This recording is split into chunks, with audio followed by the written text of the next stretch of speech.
You'll be okay going to the hospital on your own, right? I swear, I'll make you pay for this. My name is Lisa, and I'm currently 9 months pregnant.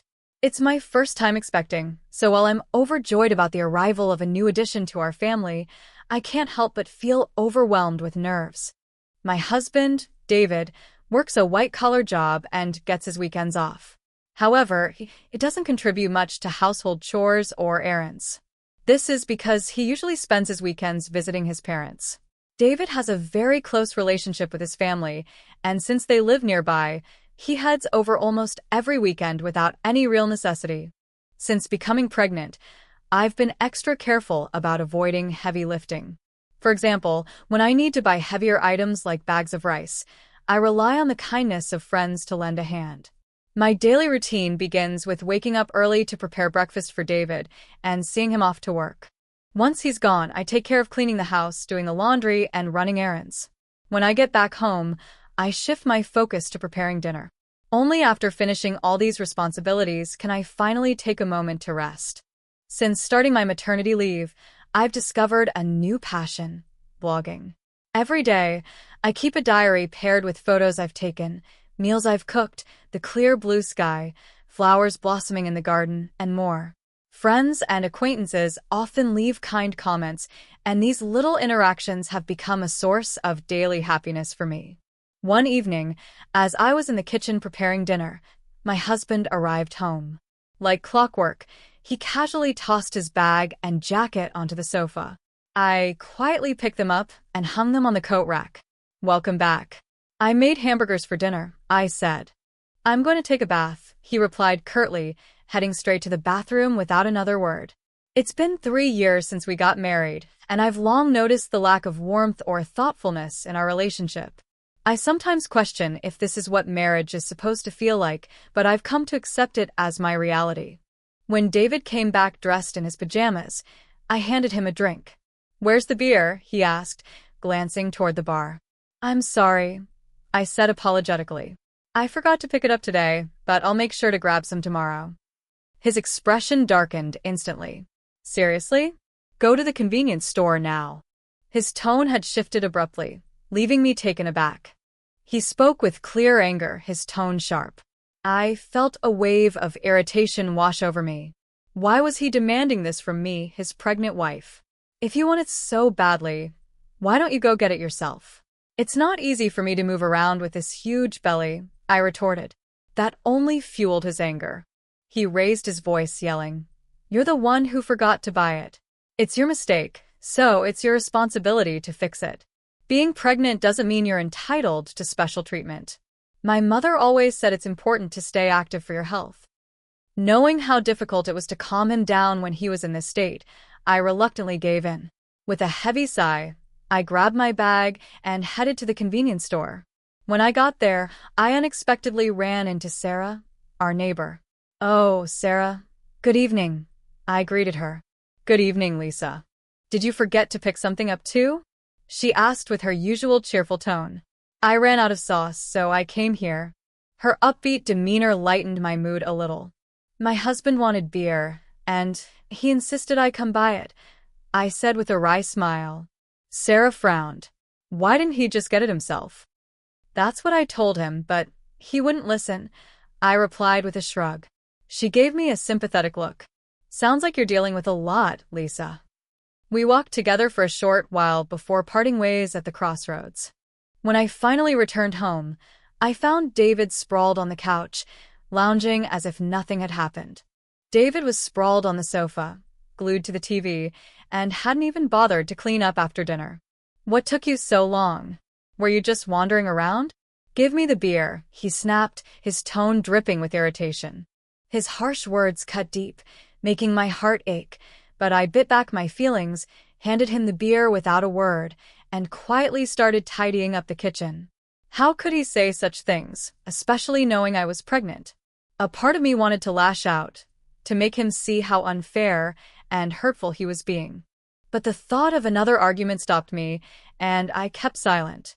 Afterward, I ate my dinner alone, took a calming bath, and retreated to the bedroom to find some peace. The next morning, David behaved as though nothing had happened, like the events of the previous night had been erased by a good night's sleep. But his callous words stayed fresh in my mind, and I couldn't bring myself to act as if everything was fine. I purposely avoided engaging with him. "What's with that face so early in the morning?" "Don't take it out on me," he said, annoyed. "I'm heading to work now, so try to be more considerate. You know how important it is to show appreciation, right?" His words struck a nerve. I wanted to fire back. Shouldn't that apply to you too? But I was too stunned by his obliviousness. Instead, I sighed deeply, swallowing my frustration, and saw him off with nothing more than a silent farewell. "Be careful, all right? I won't need dinner tonight." "See you later," David said abruptly before rushing out the door without any further explanation. After seeing him off, I went about my usual routine, handling the household chores and running errands. Since he mentioned he wouldn't be home for dinner, I decided to keep things simple and prepared a meal just for myself. As I was about to start eating alone that evening, I was surprised to hear the sound of the door opening. Rushing to the entrance, I found David standing there. "I'm back," he said casually. "Welcome home," I replied. "Thanks for your hard work. But didn't you say you wouldn't need dinner tonight?" "Yeah, but my drinking party got canceled." "I'm hungry." "You've got something I can eat, right?" His unexpected demand caught me off guard. "Well, I only made enough for myself today since you said you wouldn't be eating," I explained. David's expression immediately soured. "Didn't it cross your mind that I might come back?" "This is ridiculous," he snapped, his tone sharp. He headed to the dining table, and when he saw the modest meal I had prepared, his irritation only deepened. "What is this? You call this a meal?" He scoffed. "I honestly wonder if you're taking your responsibilities as a housewife seriously. Stop wasting the money I'm working hard to earn." Feeling my chest tighten with frustration, I quickly offered to prepare something for him. "Please don't get so upset. Let me make something for you," I said, trying to keep the peace. But inside, I couldn't help but think, maybe you should start appreciating the effort I put into this household instead of tearing me down. "You should learn proper cooking from my mom. Honestly, your cooking has always been lacking." Once again, David had compared me to his mother, a comparison that never failed to sting. Did he even realize how hurtful his words were? "I can't eat this. Go buy something," he added coldly. His dismissive tone made my heart sink even further. What does he think of me? I wondered. I'd already bathed for the night, and now he was demanding I go out again. "Can't you go get it yourself?" I asked, my voice soft but tired. "Forget it," he snapped. "You forgot the beer yesterday, didn't prepare dinner properly today. It's so frustrating. I'm going back to my parents' place." Without another word, David stormed out, leaving me alone in the quiet house. Strangely, I felt a sense of relief wash over me. At least, for a moment, I didn't have to endure his cutting remarks. The next morning, as I had anticipated, my phone rang, and David's mother's voice filled my ear, sharp and accusatory. "How could you not serve David a proper meal? This feels like moral harassment, if not worse." I tried explaining the events of the previous evening, but she refused to hear me out. Her judgment was firm and unwavering. Left with little choice, I apologized and ended the call, feeling my spirits sink even lower. To lift my mood, I decided to indulge in a leisurely late brunch since David was still at his parents' place. But as I ate, the thought of his inevitable return loomed over me, the tension from last night still fresh in my mind. Determined to avoid another confrontation, I resolved to make dinner extra special that evening. I spent the afternoon carefully shopping, choosing ingredients with care, and planning a meal that I hoped would at least keep the peace. I took extra care that day, selecting the best ingredients and even adding David's favorite beer to the cart. I was determined to prepare a dinner that would finally earn his praise. To make time for cooking, I even cut my blogging session short. Hours later, after putting my heart into the preparations, I stood back to admire the beautifully set table. It looked like a celebration, and I couldn't help but smile to myself. This time, he has to be satisfied, I thought. I sat in the dining room, eagerly waiting for David to come home. But as the minutes turned into hours, there was still no sign of him. Concern began to creep in.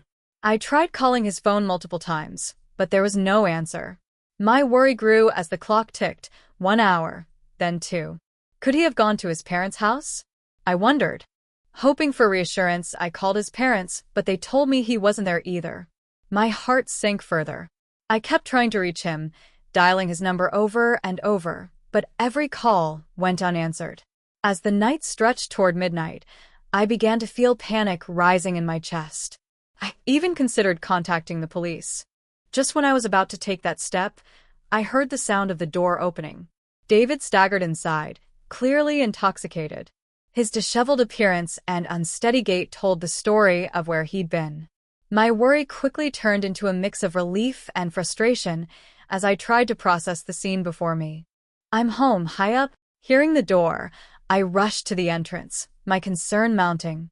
There I found David sprawled on the hallway floor, clearly in no condition to stand. What happened? Are you okay? I asked, my voice laced with worry. Too loud. Go away, he muttered angrily. Ignoring his irritation, I tried to help him up, but he jerked my hand away with surprising force. Don't touch me. Don't come near me with that ugly face, he spat, his words slurring but sharp enough to pierce me deeply. To think you're my wife. I froze. His drunken state didn't dull the sting of those words. He then collapsed in the hallway and lay there as if nothing was wrong. My chest tightened. Why? Why can't he think about how his words might affect me? The pain in my heart was unbearable. Tears filled my eyes as I thought about all the effort I had put into dinner, how I had wanted to make him happy. It was all for nothing. Feeling a wave of emptiness, I returned to the table and ate alone, surrounded by the weight of his words and my loneliness. The next morning, David woke up acting as if nothing had happened. My head hurts. I guess I drank too much, he groaned. Then he frowned. But why did you leave me in the hallway last night? I stared at him in disbelief. You chose to lie down there, David. It's not my fault. Aren't you my wife? He snapped back. You should at least take care of me when I'm drunk. His words hit me hard. I wondered, why does he always expect so much, but give so little in return? Why can't he see how much he's hurting me? David immediately shifted the blame onto me, as always. If you weren't going to eat at home, you could have at least let me know. I prepared a nice meal, and I called you multiple times. Why didn't you answer? I asked, my frustration spilling out. He responded indifferently. My drinking party from the other night got rescheduled to yesterday. Do I really need to inform you of every little thing? Besides, it's hard to answer calls in the middle of a gathering. You should try to understand my situation. Each word he uttered only made my heart grow colder. Any lingering expectations I had of him seemed to evaporate. I thought to myself, maybe if I stop expecting anything, I won't feel hurt or disappointed anymore. That idea lingered in my mind like a protective shield against further pain. I'm taking a break, I finally said, my voice steady but resolute. I'm going back to my parents' home tomorrow. Being with you lately feels unpleasant and boring. David's dismissive attitude and the way he constantly looked down on me made divorce seem like an increasingly viable option. I couldn't ignore the growing thought that this might be the best path forward. Even as my relationship with David deteriorated, my heart raced with anticipation for the arrival of our baby. The thought of meeting this new life soon filled me with excitement, eclipsing the fears I'd heard from friends about the pain of labor. The neighbors often encouraged me with warm smiles and kind words. It's just a little while longer, they'd say, offering hope and support. Their reassurance helped me focus on the joy awaiting me, even as the cracks in my marriage widened. Their kind words often brightened my mood, helping me focus on the positive. But then one evening, David came home and made a surprising suggestion. Hey, let's go on a family trip soon, he said casually. Really? I replied, caught off guard. But a family trip? Yes, he said. My mom and dad want to come along too. I froze. A trip with his parents? The idea immediately made me uneasy. Tensions always seemed to arise whenever I was around them. If anything went wrong, they were quick to place the blame on me, just like the recent phone call incident. Adding to my doubts was the timing. I was about to give birth, and traveling such a long distance felt risky. David, however, dismissed my concerns outright. How many times do I have to tell you? Just because you're pregnant doesn't mean you're sick. My parents are making a thoughtful gesture by inviting us. But what if something happens? I pressed. It'll be fine, he said with a tone that ended the conversation. Everything's already decided. We'll go for 2 nights and 3 days next week. Next week. My voice rose slightly in alarm. That's right around my due date. Just do as you're told. Prepare for the trip. End of discussion. David snapped before leaving the room. I sat there, stunned and overwhelmed. Am I really in this alone? I thought to myself, feeling the weight of his lack of consideration pressing down on me. The next day, I turned to a close friend for advice. After explaining the situation, she listened carefully and then offered her thoughts. My friend was visibly concerned. That's a bit too much, she said. Her words echoed in my mind as I wrestled with how to refuse the trip. But before I could come up with a solid plan, the day of the trip arrived. Actually, I'm not feeling well today. I'm worried about the baby, so I think it's best if I stay home and rest, I told David, hoping he'd understand. He didn't. Anyway, you can just rest in the car and you'll be fine, right? Come on, bring the luggage. We're heading to my parents' house, so hurry up, he said dismissively, brushing aside my concerns. Reluctantly, I followed, carrying a mix of worry and unease as we loaded our things into the car. As I settled into the passenger seat, I felt something strange, a warmth spreading around my feet. Looking down, I froze. There was water pooling at my feet. My water broke, I stammered, my voice trembling. David, I think my water just broke. Please, take me to the hospital right away. David turned to me, his face pale. Are you serious? He asked, panic creeping into his voice. Yes, I'm serious. The baby might be coming. We need to get to the hospital now, I said urgently. As I tried to grab a towel to contain the mess, David suddenly opened the passenger door. His actions startled me. David, what are you doing? I asked in disbelief. We need to get to the... Get out. You're going to make a mess in the car. David barked, his words cutting through the moment like a blade. I stared at him, stunned. What are you saying? This isn't the time for that. I said, get out. I need to clean the car, he insisted, ignoring my protests. Before I could process what was happening, he forcibly pulled me out of the car. In the middle of this unbelievable situation, David muttered, I can't believe this. We were supposed to be on a family trip. Just go to the hospital by yourself. My voice trembled as I called out to him. Wait. How can you leave me like this? But he didn't listen. He got back into the car and drove off, leaving me standing there, overwhelmed and in pain. Desperate, I pulled out my phone and dialed for an ambulance. But before I could even finish the call, a familiar voice broke through my panic. Lisa, are you okay? It was Sarah, my kind and dependable neighbor. She took one look at me and immediately understood what was happening. Without hesitation, she helped me arrange for a special taxi to get to the hospital. Don't worry, I'm here, she said, her voice calm and reassuring as she comforted me. Tears streamed down my face, a mix of gratitude and anguish, as I clung to her support. Thanks to Sarah's quick actions, I arrived safely at the hospital.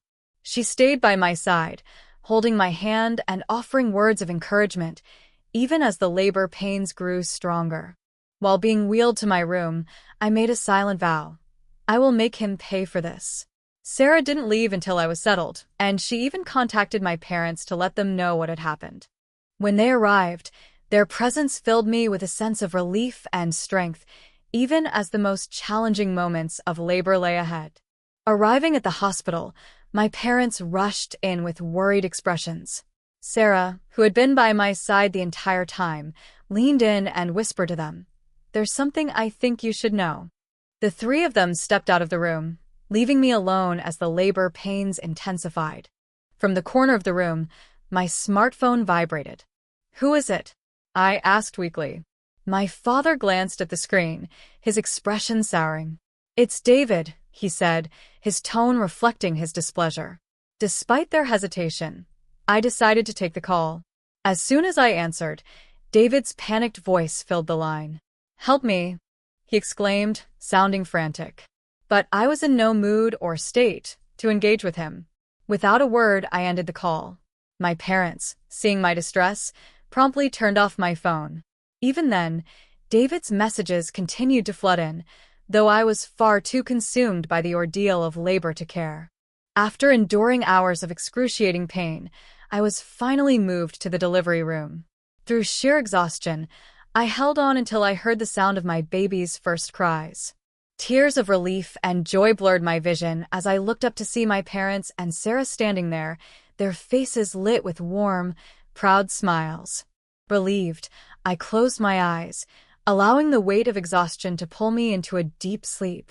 When I awoke a few hours later, I found myself lying in the hospital bed, still weary but calmer.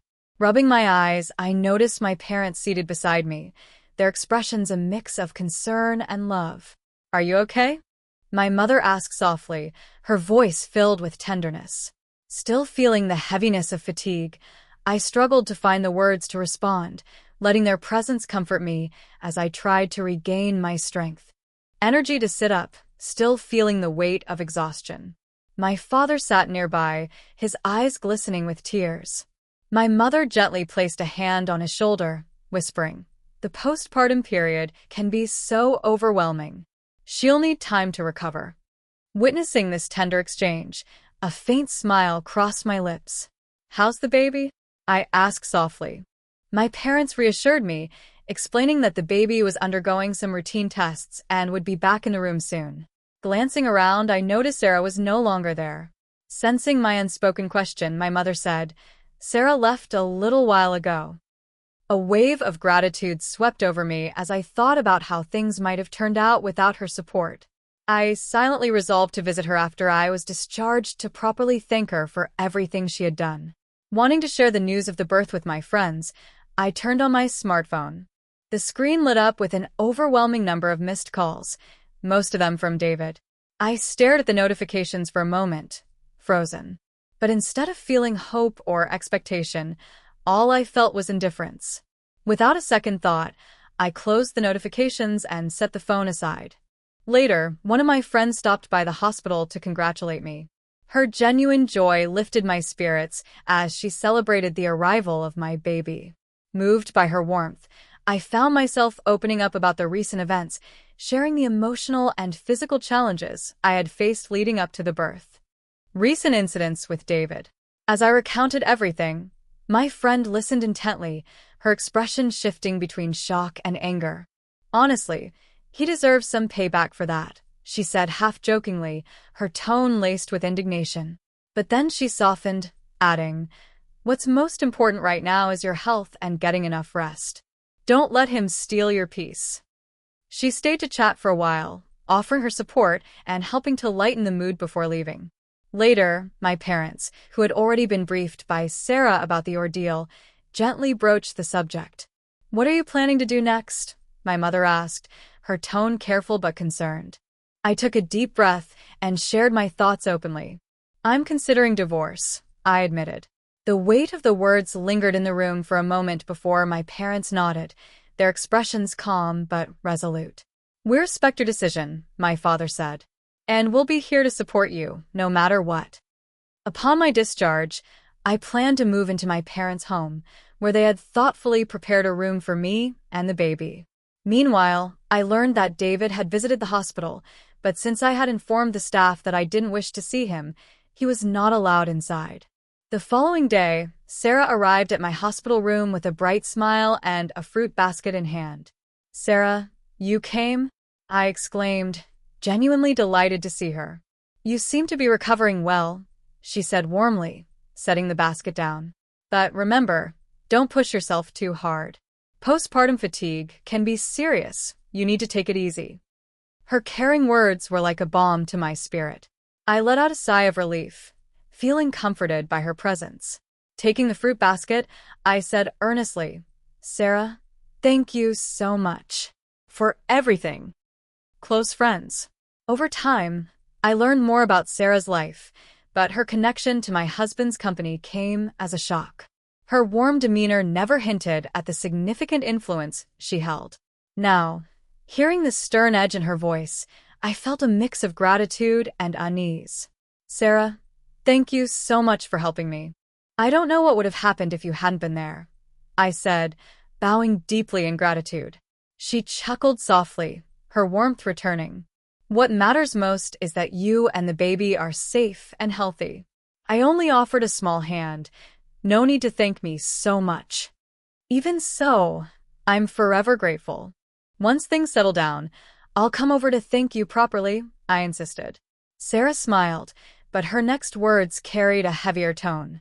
I spoke to my husband about what happened. He was furious when he heard the full story. Hearing this, I could only imagine the possible fallout for David. Feeling uneasy, I apologized again. Sarah, I'm truly sorry for dragging you into this mess. It wasn't my intention. Her expression softened, but there was a certain firmness in her reply. Don't worry about it. Just remember who you owe for David's position at his company. This is something that's not easy to overlook or forget. For the first time, Sarah's words carried a weight that made me realize just how deeply this incident had affected her, too. It struck me that she wasn't just a kind neighbor who had stepped in to help. She was someone with the power to hold people accountable. Her tone shifted back to its usual warmth as she added, "But for now, focus on recovering and taking care of your baby. Everything else can wait." I nodded, appreciating both her support and the quiet strength she exuded. Though my situation was complicated, having Sarah in my corner made me feel a little less alone. Close over time. We even started enjoying tea together regularly, and during these moments, I came to learn about her husband's important position. On the other hand, my husband remained completely oblivious to this connection. This was partly because he hadn't joined me for our initial neighborhood introductions and generally avoided interacting with our neighbors. Once, during one of our tea sessions, Sarah had gently told me, "I don't want to create any trouble, so let's keep this between us. Don't mention my husband to yours." I had respected her request, understanding her desire to keep things simple. Despite her reserved nature, Sarah had often expressed concern about the unreasonable treatment I faced from David. Knowing I was pregnant and enduring so much, she'd occasionally suggest, "Should I talk to my husband about this?" Each time, I had declined, not wanting to burden her further. But with this latest incident, it seemed Sarah had finally reached her limit. Perhaps that's why David's frantic calls kept coming. He was likely facing the consequences of her husband learning the truth. "Sarah, I really can't thank you enough for everything," I said earnestly, my voice trembling with emotion. Her firm words and unwavering support made me realize just how fortunate I was to have someone willing to stand up for me. Overwhelmed by gratitude, I couldn't hold back my tears. Seeing my reaction, Sarah gave me a warm, reassuring smile. "Lisa, you're a dear friend to me," she said. Consent shared it to highlight the mistreatment I faced. My friend explained, "I didn't want to act without your permission, so I reached out to you first. But after hearing the full story, I couldn't stay silent. People need to see what you've been going through." The video had gone viral, sparking outrage among viewers. Comments flooded in, condemning my husband's behavior and offering words of support for me. Some even shared their own stories of similar experiences, creating an outpouring of empathy and solidarity. My friend looked at me earnestly. "I hope this sheds light on the situation and makes him realize what he's done. You deserve better, Lisa." I was taken aback, unsure how to process the attention. I don't know what to say.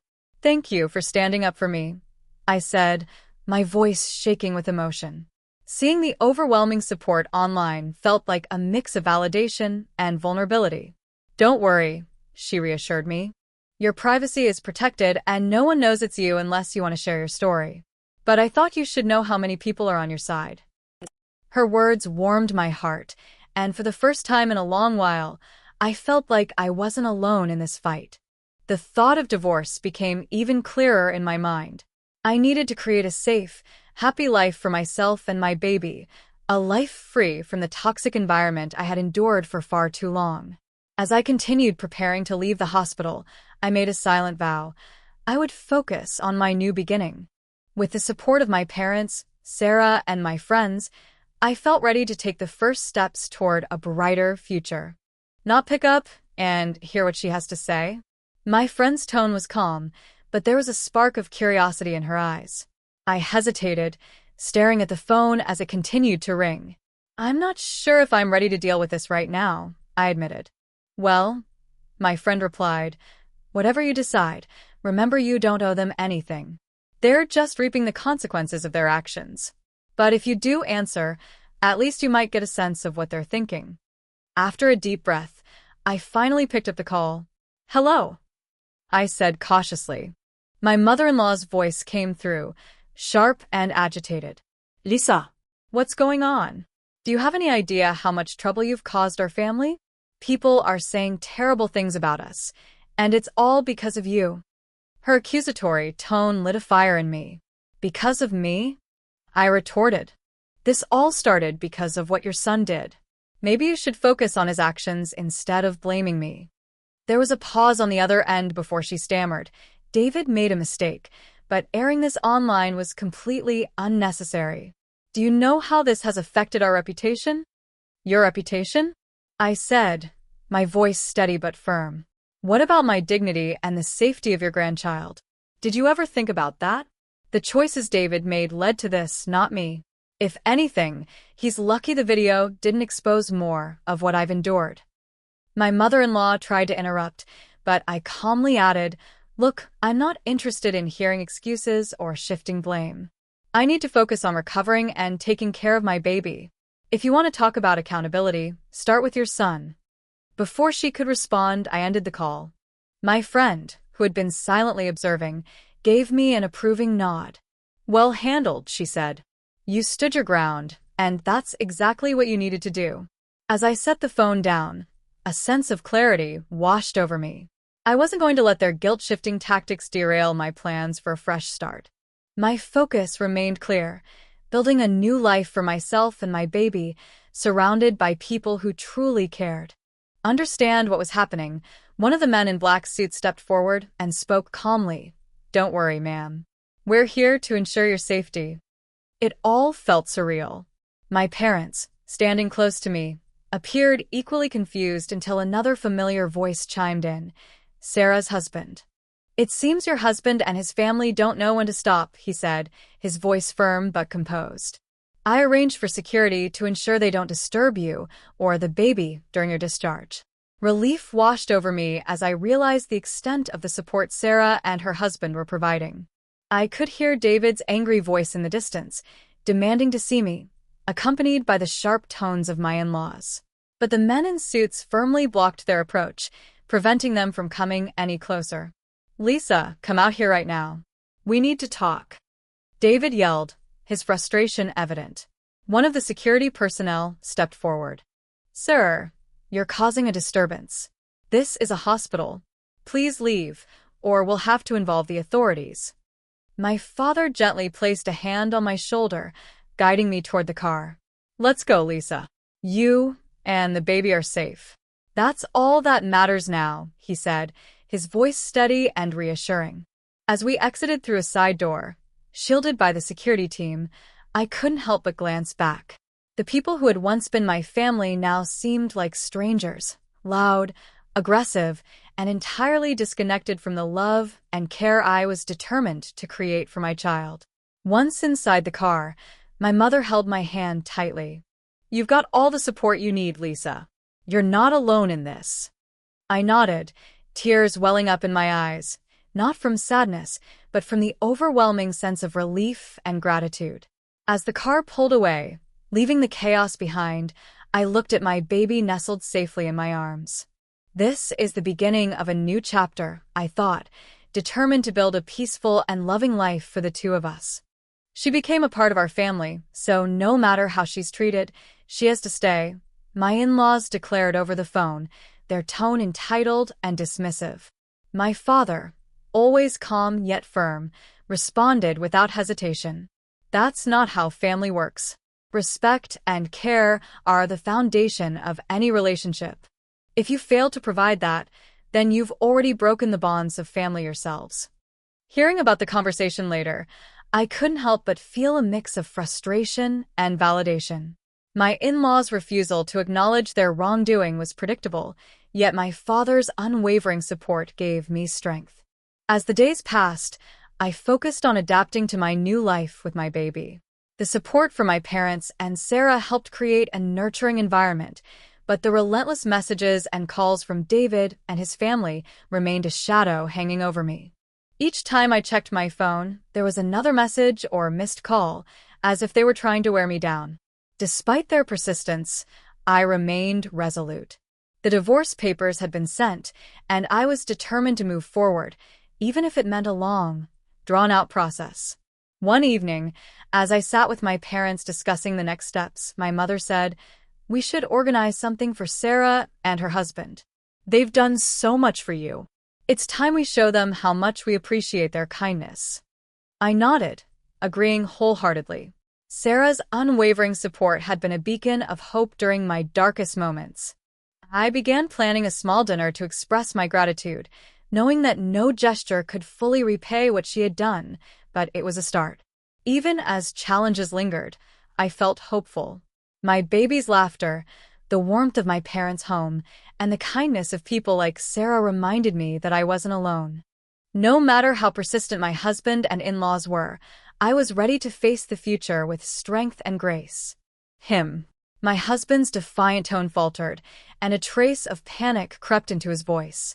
"Court? Is that really necessary?" He stammered. The lawyer, maintaining a professional demeanor, replied firmly, "If a resolution cannot be reached through mutual agreement, legal action becomes the only viable option. Lisa has been patient, but her rights and well-being must be prioritized. The decision lies entirely with her." Hearing this, my husband hesitated. The word court seemed to carry a weight he hadn't considered before, and his confidence began to waver. He mumbled something about wanting to handle things privately, but didn't offer any concrete steps toward resolving the situation. When my parents and I discussed the progress with a lawyer later, my father, visibly relieved, said, "Finally, it feels like he's beginning to understand that this isn't a game. We're not backing down." I nodded, feeling a renewed sense of strength. Having the lawyer handle the communication lifted a huge burden off my shoulders, allowing me to focus on rebuilding my life. Over the next few weeks, the pressure on my husband grew. The video continued to circulate online, drawing widespread condemnation of his actions. My lawyer carefully documented the situation, including evidence of the video and the relentless harassment I endured through calls and messages. One day, my lawyer informed me that my husband's tone during their latest communication had shifted. "It seems the prospect of legal consequences is starting to sink in," the lawyer remarked. "He's now saying he's willing to mediate to avoid court." Though I felt a sense of vindication, I knew this wasn't just about legal battles. It was about protecting myself and my baby from further harm. I resolved to see this through, knowing that every step brought me closer to the peace and stability we deserved.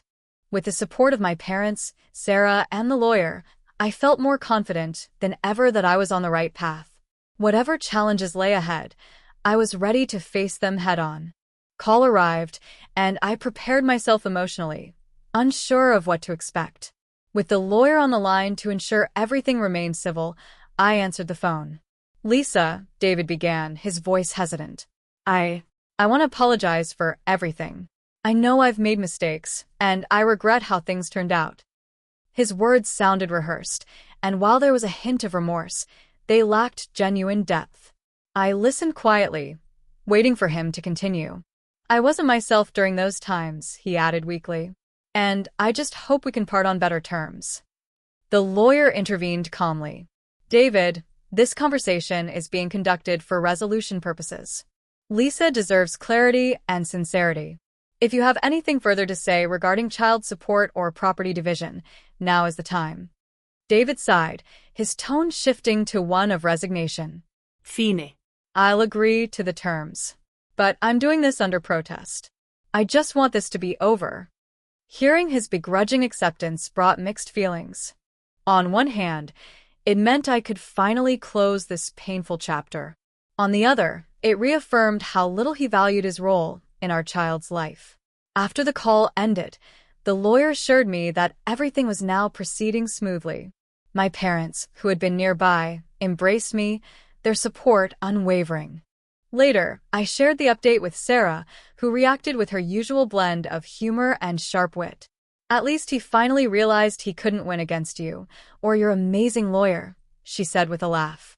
As we continued chatting, I reflected on how far I'd come since leaving the toxic environment of my marriage.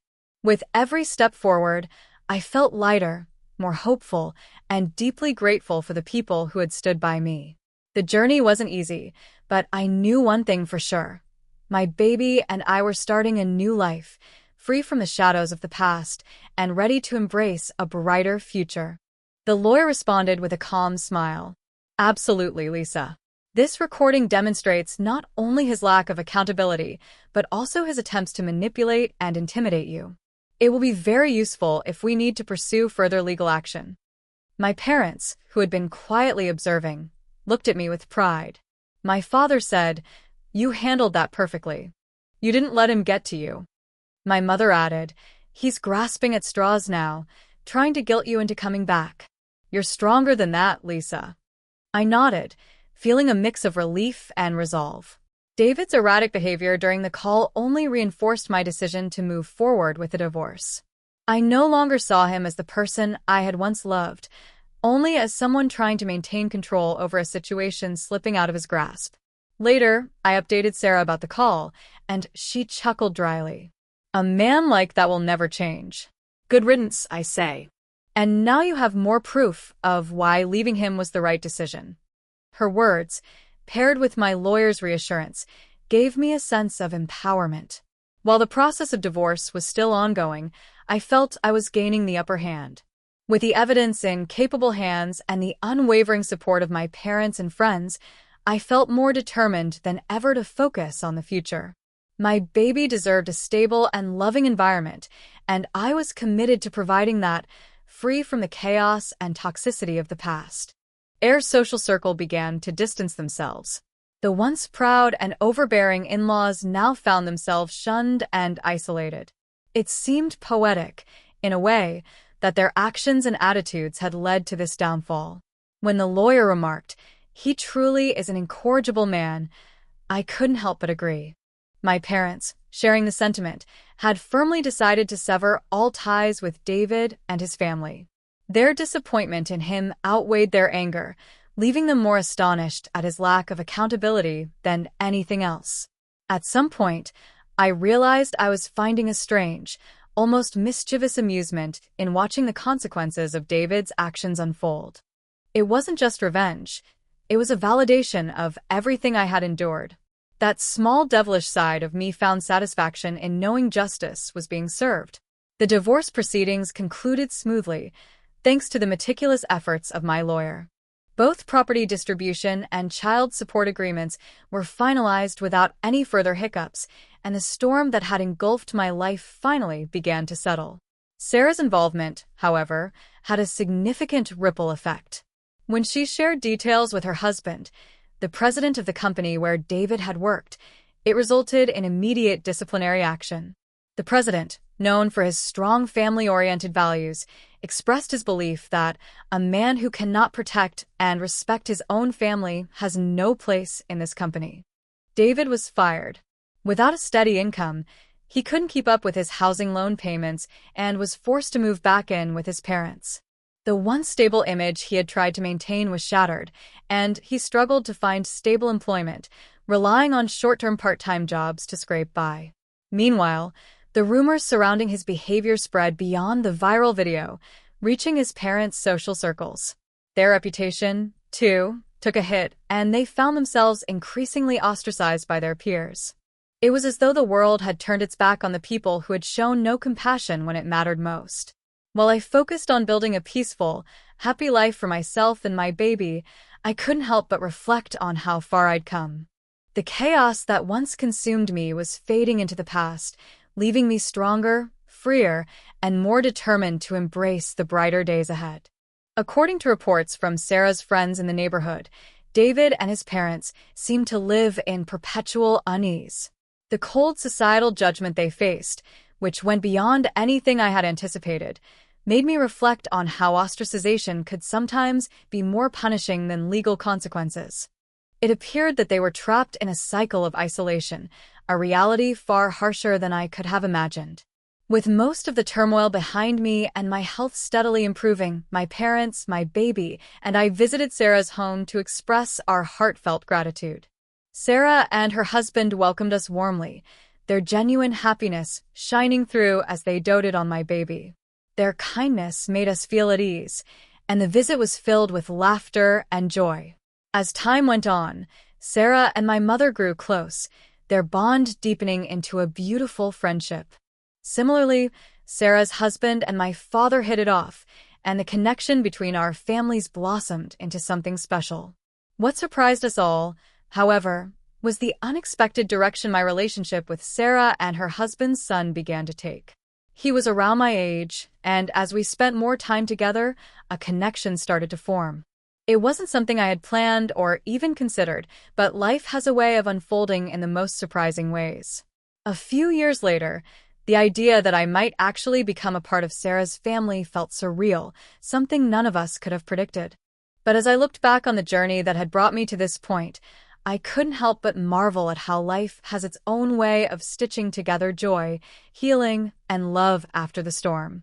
Truly, life is full of surprises, and this new chapter felt like a gift I never expected.